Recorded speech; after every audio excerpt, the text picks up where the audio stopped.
Isela, buenos días.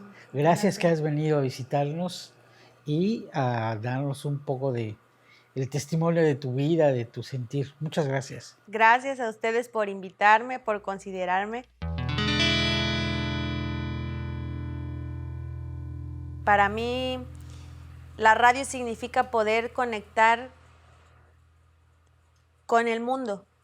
Y a eso me refiero con gente que tú no conoces, con lugares remotos que no tienes ni idea cómo se llaman o dónde llega la señal.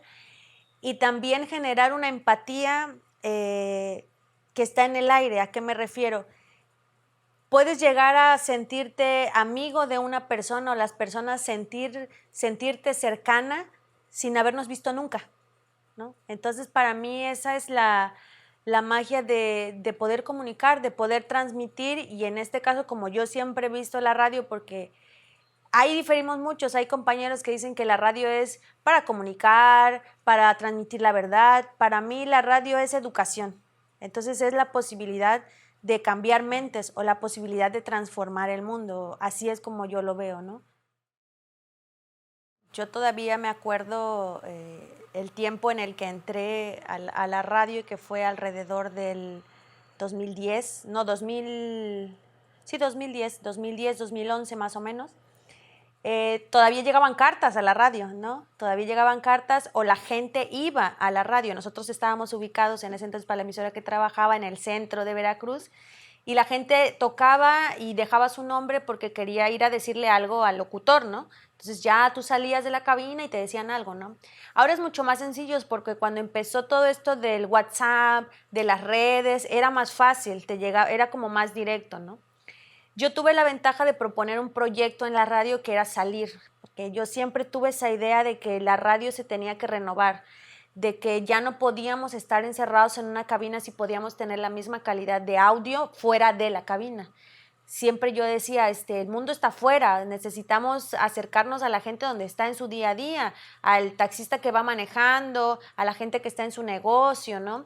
Entonces, bueno, tuve la ventaja de que en ese momento el director de la emisora aprobara el proyecto y hacía yo programas en la región de los Tuxtlas, que fue el último proyecto en el que trabajé.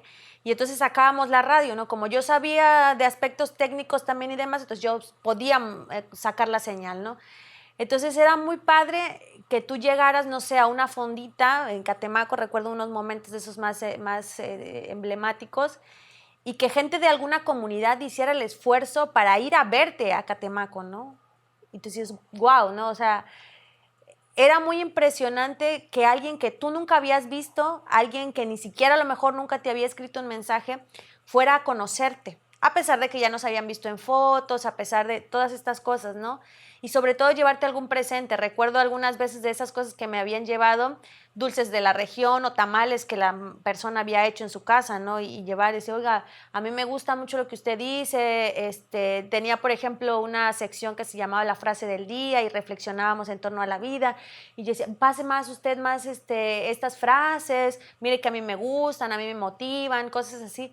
Entonces, para mí, ese vínculo que se generaba con alguien que yo ni sabía que existía y decir, ¿y cómo confiabas en mí o en lo que yo decía?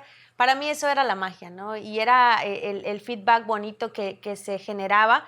También había feedback muy crítico, tengo que decirte. Había quienes decían, yo respeto mucho su postura, pero a mí me gustaría escuchar más salsa de la viejita, ¿no? Por ejemplo, ¿no? Yo le decía, sí, ya les explicaba yo que nosotros éramos locutores, pero dependíamos también de un programador, que la radio funcionaba de cierta manera y todo esto, ¿no? Para que ellos también pudieran entender cómo funcionaba el medio, ¿no? Tenía también, por ejemplo, recuerdo de los momentos así más bonitos de la radio, de esa gente que te llamaba todos los días sin fallar. Si mi programa empezaba a las 5:30, estaban llamando todos los días. Entonces uno era consciente de que hacía sol en Tlacotalpan, de que llovía, de que se inundaban, de que no había luz. Yo recuerdo la gente que decía, no hay luz, pero le puse las pilas a mi radio, aquí la estoy oyendo, ¿no? Y eso era impresionante, ¿no? Porque decías, estamos en la vida de la gente, ¿no? A pesar de que estamos aquí, estamos en la vida de la gente y los estamos acompañando en el día a día.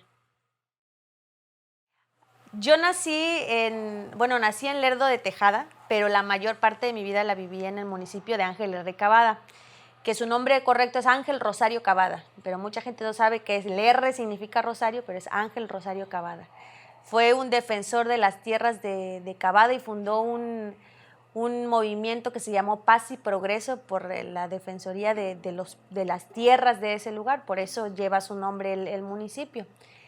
Ángel R. Cavada perteneció a Santiago Tuxtla en algún momento, por eso le decimos que es la entrada de los Tuxtlas. Ahí hay un dilema todavía, hay quienes dicen, no, Cavada no es los Tuxtlas y hasta Santiago, pero es, de acuerdo con la historia, pertenece a los Tuxtlas, es la puerta. Y bueno, es una región muy, muy rica en naturaleza, en tradición también, en cultura. Y es una región que se hermana, ¿no? Lo que es Ángeles de Cavada, Santiago Tuxtla, San Andrés Tuxtla y Catemaco, donde está el lago de Catemaco, ¿no? Y es una región que cubre, bueno, la emisora para la que trabajé muchos años, o sea, cubría gran parte del estado, pero generalmente yo siempre quise enfocar mi trabajo hacia esa región porque yo nací ahí, entonces yo crecí ahí, entonces yo siempre quería, y además veía que necesitaba intervenir en lugares a los que yo pertenecí, porque yo tuve la oportunidad de salir, pero veía cosas que aquí es necesario educar o es necesario decir más cosas, ¿no? Por ejemplo, yo siempre trabajé en un medio comercial, pero siempre fui muy molestosa con mis directores porque siempre trataba de incluir contenidos importantes, tratar de mezclar siempre lo comercial o el entretenimiento comercial con la educación y la cultura, ¿no? Entonces trataba siempre de hacer ese vínculo y hacía todas esas revoluciones para intentar meter esos temas, ¿no? Y yo quería enfocarlo siempre a esa región que es en la que yo nací. Bueno, yo recuerdo todavía mi vida en Cavada, siempre le decimos así porque es más fácil decir todo el nombre. Cavada con mucho cariño, ¿no? Con mucha nostalgia también, porque yo crecí en una familia muy unida, ¿no? Tengo 6 primas con las que crecí como hermanas, entonces recuerdo jugar al campo, ir al campo a volar papalotes, jugar en el patio de mi abuela, que mi abuela vivía cruzando la carretera y mi casa estaba cerca y podíamos ir caminando, ir y venir. Los sábados reunirnos en casa para comer unos tacos, una pizza, lo que sea, y con los abuelos, ¿no? Tuve la fortuna de tener unos abuelos muy consentidores y que nos quisieron mucho, y también el ocio era al aire libre, ¿no? Yo recuerdo, te digo, salir al campo, salir en bicicleta, a las comunidades, ir al río, era una de las cosas que más me encantaban o más me encantan de esa zona, ¿no? Ir a los balnearios en la zona que hace calor. Entre Cavada y Santiago en el camino hay una zona de balnearios de aguas naturales que son hermosas y que yo recuerdo de niña meternos desde que llegábamos a las 8 y salir a las 7 de la tarde con los labios morados de que estaba fríísima el agua, pero ahí nos las pasábamos todo el día, ¿no? Y bueno, venir a Veracruz fue por necesidad, porque si realmente uno quiere estudiar, allí no hay universidades, ¿no? No hay otra opción, era o San Andrés Tuxtla o Veracruz, ¿no? Depende también de lo que tú quisieras estudiar. En mi caso, pues no había muchas posibilidades de decir, mis papás me pagaban una escuela privada y vete a donde tú quieras, ¿no? Yo tenía una única opción, que era la escuela pública. O sea, o pasaba el examen o no estudiaba, ¿no? Entonces, pues siempre fui buena alumna, me gustaba mucho la escuela, entonces me puse las pilas, estudié, pasé el examen en la UB y me vine para acá. Recuerdo que en ese entonces tenía un montón de miedo porque yo había venido a Veracruz con mis papás, pero nunca había estado sola en la ciudad, o sea, conocía la entrada de Boca del Río, el Zócalo de Veracruz, ahí el puente que pasábamos por Boca y ya. O sea, eran mis puntos de referencia, Plaza Mocambo, que eran donde estaban los cines, y eso era lo que yo conocía, ¿no? Y llegar con mis papás también, no podía llegar sola, ¿no? Yo tuve la ventaja que en ese entonces a mi padre le estaban dando su base de su trabajo aquí en Veracruz. Entonces él me dijo, bueno, hija, voy a tomar la base allá para pues acompañarte, ¿no? La verdad que yo siempre me considero muy afortunada porque mi papá ha estado al pie de nosotros. En mi caso fue muy raro porque, digo, yo tuve la ventaja de que sucedieran cosas extrañas en una época a lo mejor que no eran tan bien vistas y ahora sí. Por ejemplo, en mi casa mi mamá tenía que trabajar porque tenía un trabajo mucho más estable y mi papá se quedaba en casa con nosotros. Él trabajaba, pero los fines de semana mi papá era músico, ¿no? Mi papá era músico y era laboratorista clínico, pero no tenía un trabajo fijo. Entonces él trabajaba esporádicamente, pero ellos llegaron a un consenso de decir quién se queda con las niñas, ¿no? Porque éramos dos, yo era la mayor y mi hermana, y pues mi papá decía, es que los hijos son de uno, no pueden estar con los abuelos todo el tiempo, los hijos son de nosotros, ¿no? Entonces, bueno, ahí hicieron un acuerdo ellos, y yo me quedé con mi papá la mayor parte del tiempo. O sea, mi papá me llevó al kinder, mi papá me peinaba, mi papá me planchaba la ropa, mi papá me acompañó a los concursos, todo eso. Digo, yo entiendo que mi mamá tenía que trabajar, pero es cuando yo digo, yo crecí como con una disciplina militarizada, porque mi papá era muy estricto y las cosas se hacían bien y la hora y todo, ¿no? Y él había tenido 5 hermanos, varones, entonces era un experimento para él, ahora lo entiendo que soy mayor, lidiar con 2 niñas y no tener idea de qué hacer con ellas, pues más o menos lo que sabía hizo entender, ¿no? Entonces, bueno, él se vino conmigo para acá, para Veracruz, pero era muy chistoso porque no nos veíamos. Yo tenía clases de las 7 de la mañana y salía como a las 3 y de ahí me iba a la radio porque empecé a trabajar enseguidita que entré a la universidad. Ya llegaba a mi casa súper tarde, a las 8, mi papá se iba a trabajar a las 7 y yo no lo veía. O sea, al otro día mi papá salía y yo ya no lo veía. Entonces estábamos como viviendo juntos, pero no nos veíamos. Sí me acuerdo muy bien que él hizo un esfuerzo porque el primer día de clases de la universidad me acompañó a investigar cómo iba a llegar en camión a la escuela, porque yo no tenía ni idea. O sea, yo no tenía ni idea qué camión agarrar, de dónde tomar, dónde bajarme, nada.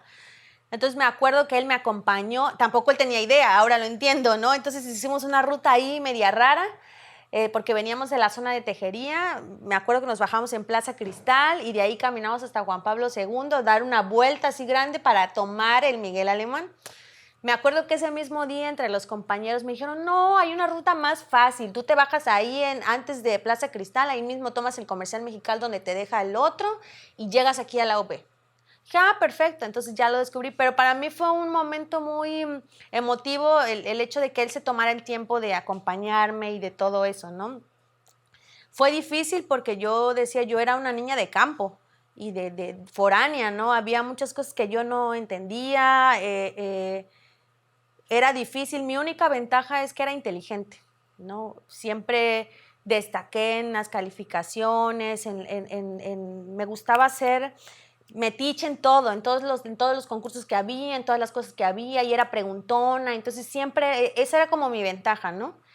Y ya de ahí me fui, cuando entré a la radio, que eso fue gracias a un casting que me acuerdo que daba toda la vuelta, fue un casting larguísimo, daba toda la vuelta todo lo que era 5 de mayo, Zaragoza, o sea, era una cola enorme. Yo dije, no, ¿yo qué voy a hacer aquí? Si hay tanta gente que está en el casting, ¿a mí cómo me van a elegir?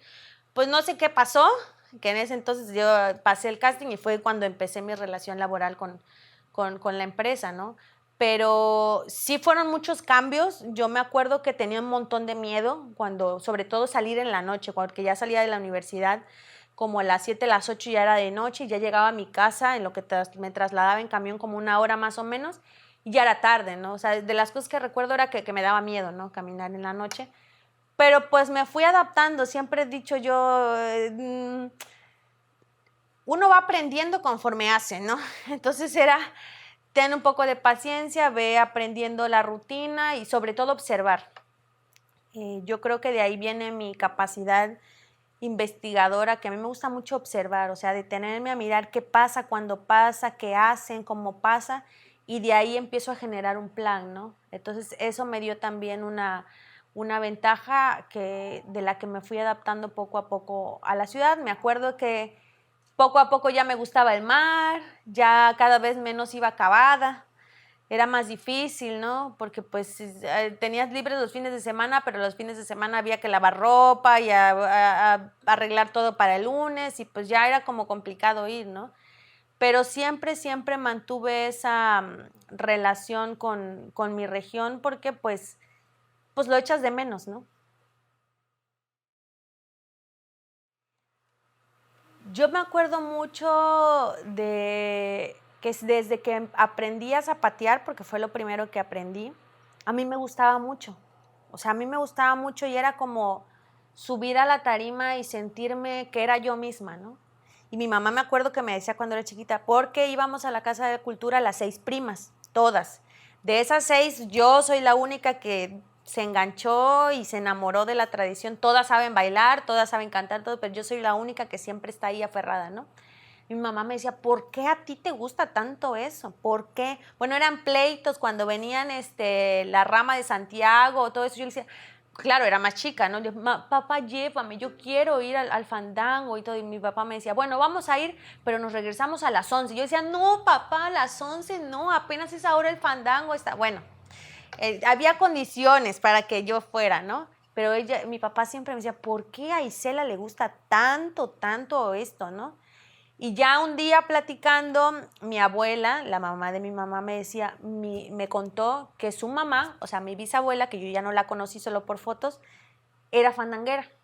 Y me acuerdo que cuando me contaron esa historia yo me quedé impresionada, porque me contaba cómo hacía su enagua, que ella comenzó a bailar con zapatos de estos suecos, o sea, no con zapatos, bailaba descalza también, que ella se iba caminando de una comunidad a otra cuando habían los fandangos.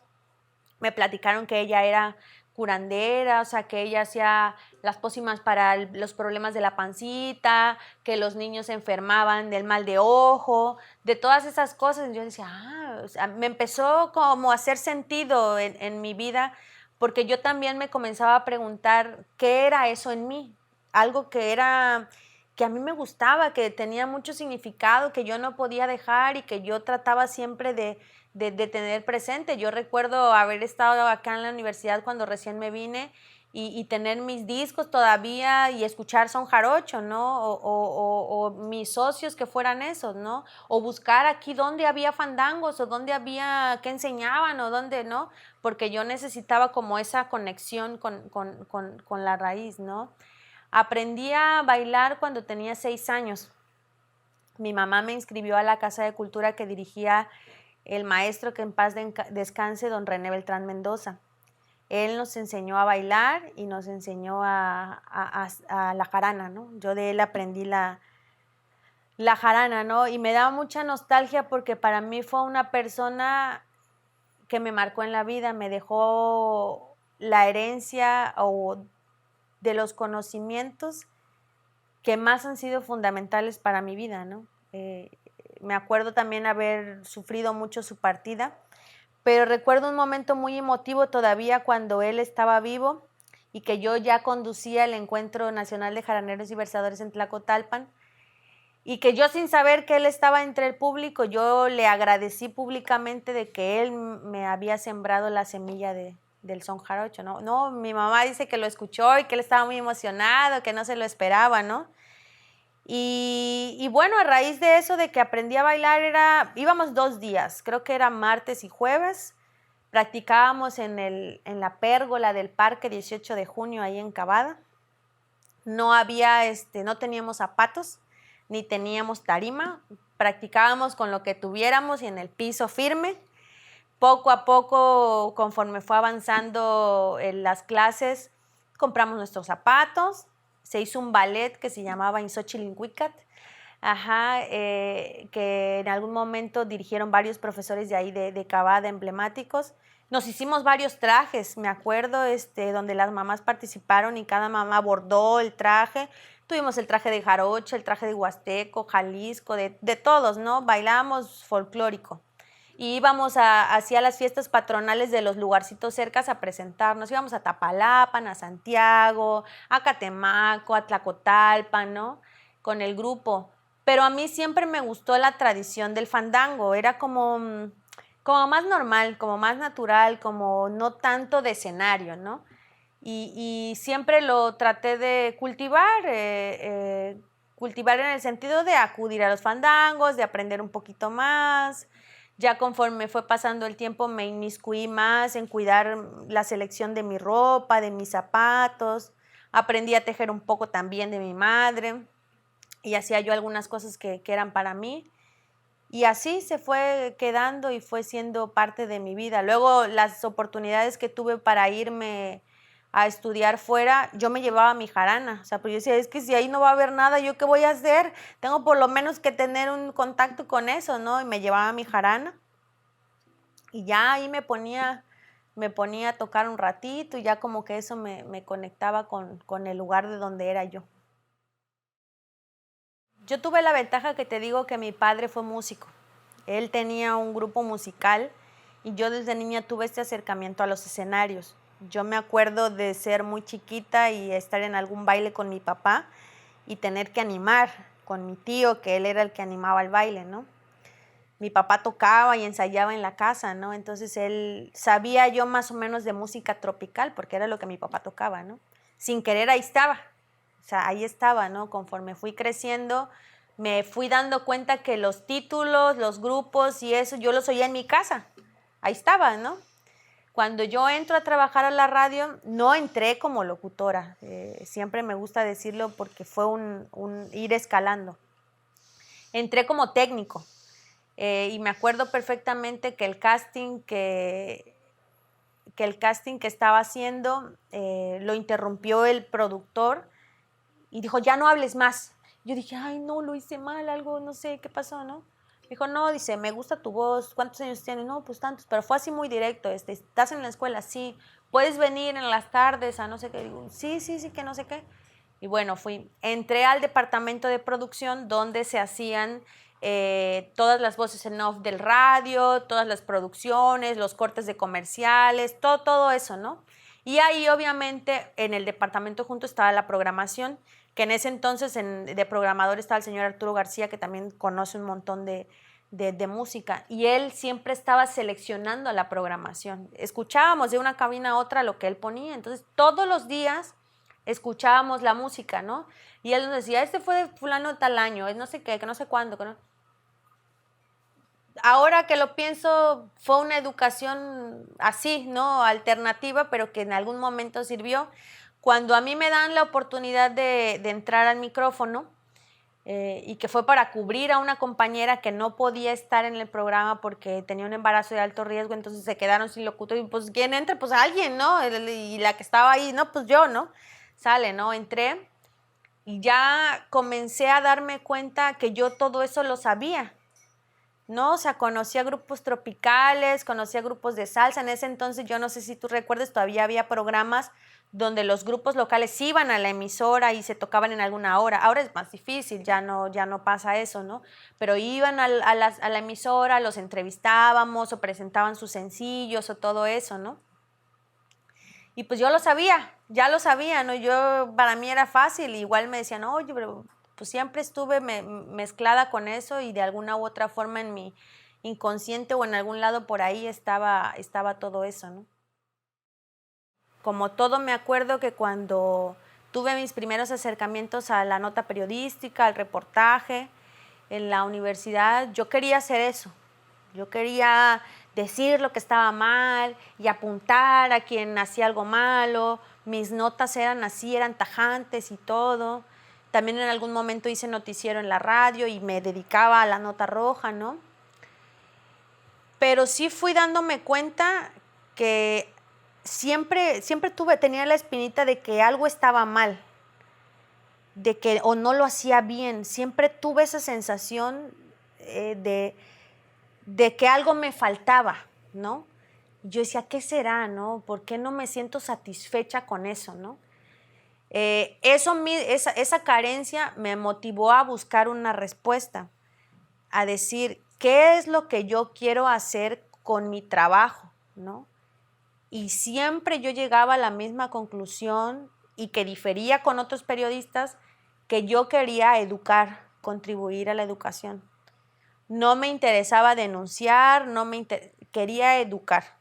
Siempre, desde el primer día, me acuerdo que en la escuela eso yo lo tenía presente. Me acuerdo que hasta tuvimos un debate muy fuerte con un profesor de filosofía, donde yo mantuve mi postura y yo le dije que por encima de decir la verdad debería estar como objetivo en el periodismo contribuir a la paz del mundo. Y ellos ahí diferían porque el periodismo, bueno, ya. Después de eso yo tuve que buscar mis propias respuestas, tuve mis decepciones en el medio, también tengo que decirlo, las malas pagas por las notas periodísticas, muy poquito y muy poco salario, muy pocas prestaciones, un montón de trabajo, es decir, trabajar, no sé, de sol a sombra para hacer 5 o 6 notas en el día para tratar de medio cubrir un sueldo base que te alcanzara para lo mínimo. Y que no o que tuvieras que ir a cubrir una nota de riesgo en algún lugar donde acababa, no sé, de pasar una balacera y que tú no tienes ni seguro porque el medio no te lo da. Varias cosas, ¿no? Que a mí me hicieron replantearme. Yo me acuerdo que hubo un momento donde fui a cubrir uno de estos eventos donde yo me paré y dije, ¿qué hago aquí? O sea, ¿qué hago aquí? O sea, estoy en peligro, mi familia no sabe dónde estoy, no tengo una buena calidad de trabajo, me están pagando en ese entonces 7 pesos por nota. ¿Qué hago aquí? ¿Qué hago aquí?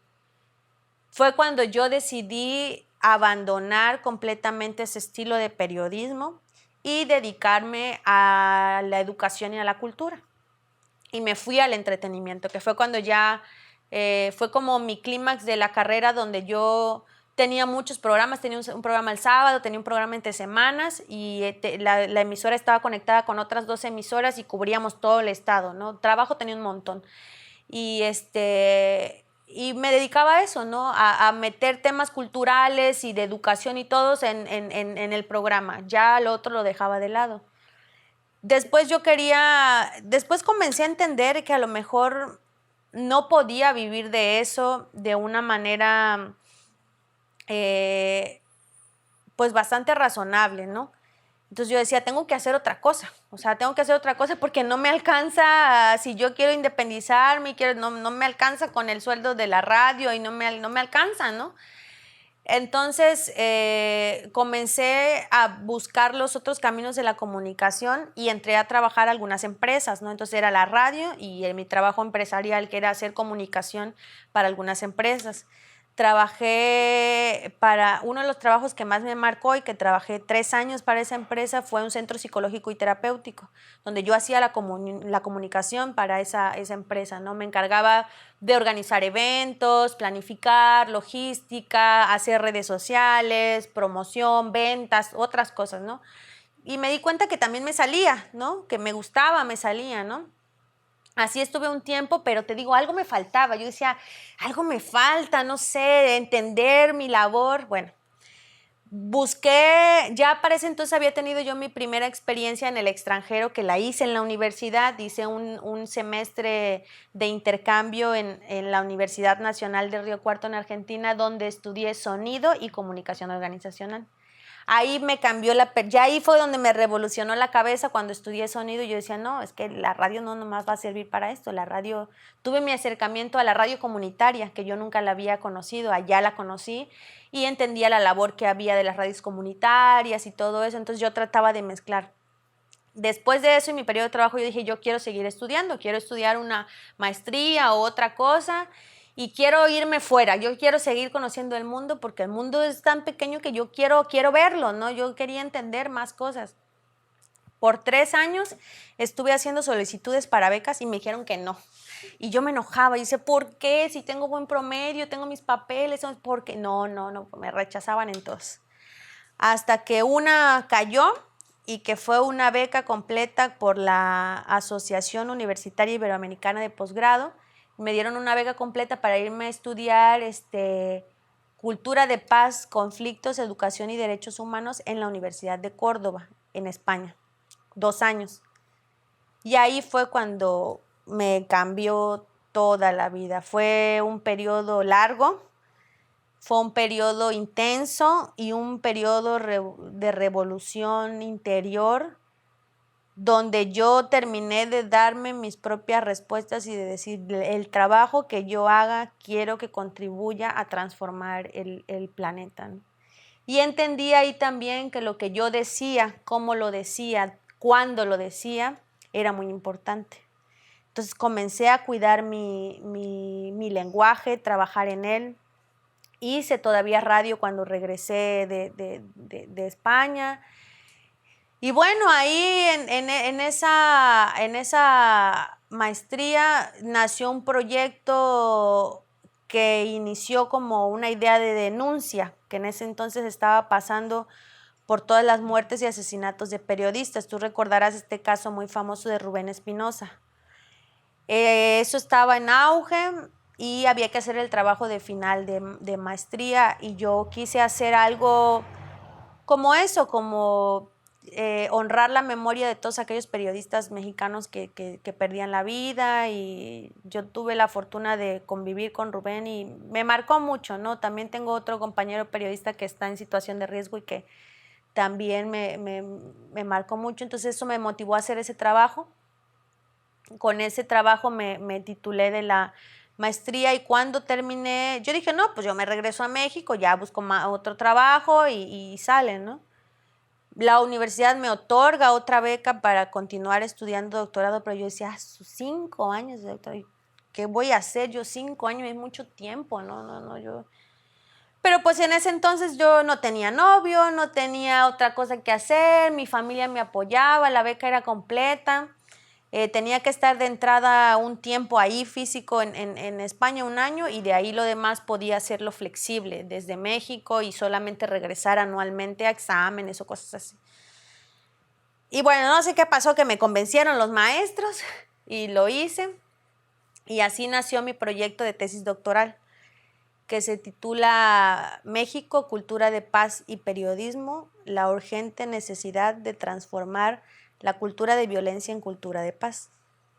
Comencé a leer mucho sobre todo este rollo de la cultura de paz, que aquí yo lo había escuchado en campañas políticas y todo eso, pero yo no tenía idea a qué se refería. En aquel continente van más avanzados, nos llevan quizás 500 años de delantera. Y me empapé de todo eso. Entonces, en eso he trabajado los últimos 6 años. No sé si al tiempo que esto salga, a lo mejor ya la haya defendido la tesis y ya sea yo doctora, no lo sé. Pero ahí fue cuando entendí el porqué de mi actividad comunicativa.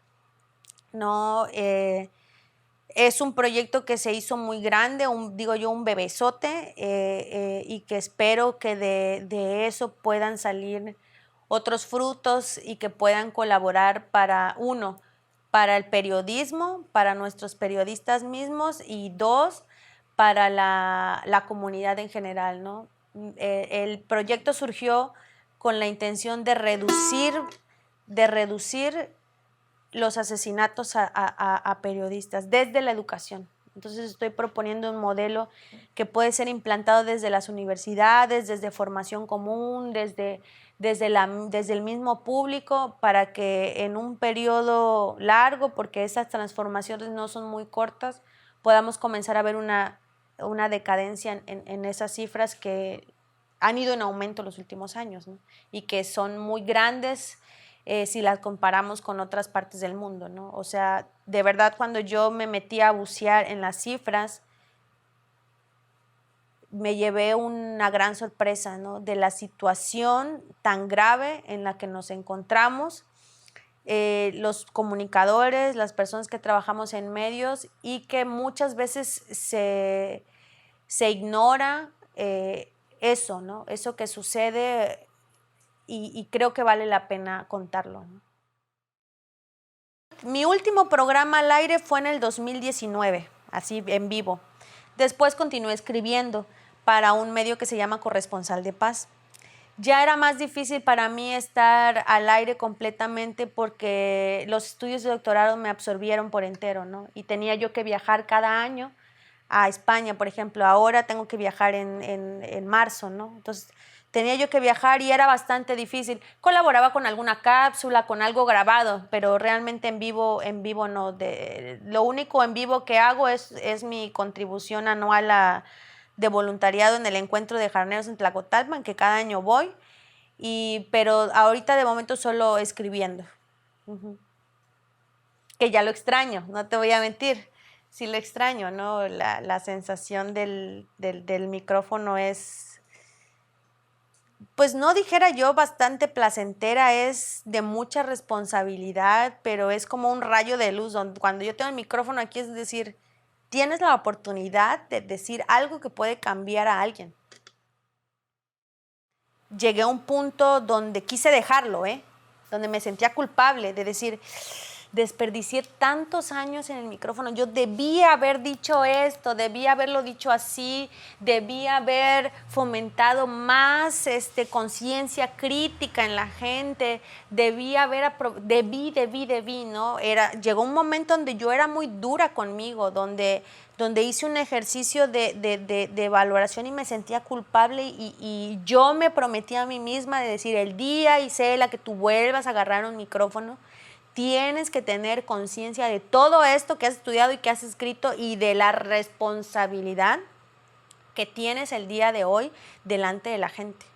Porque digo, yo muchas veces la profesión de locutor es muy sobrevalorada. A mí todavía me tocó hacer examen para certificarme. Soy de las pocas locutoras que tienen certificación, porque el día de hoy las emisoras lanzan un casting y no te piden ni título ni nada, nada. Y es muchas veces lo que yo hablo, digo, ¿por qué una profesión de tanta importancia que llega a tantas masas es sobrevalorada? O sea, ¿por qué?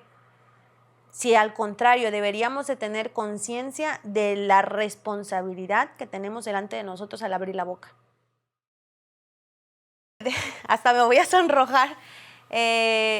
Siempre el son jarocho es mi primer amor, ¿no?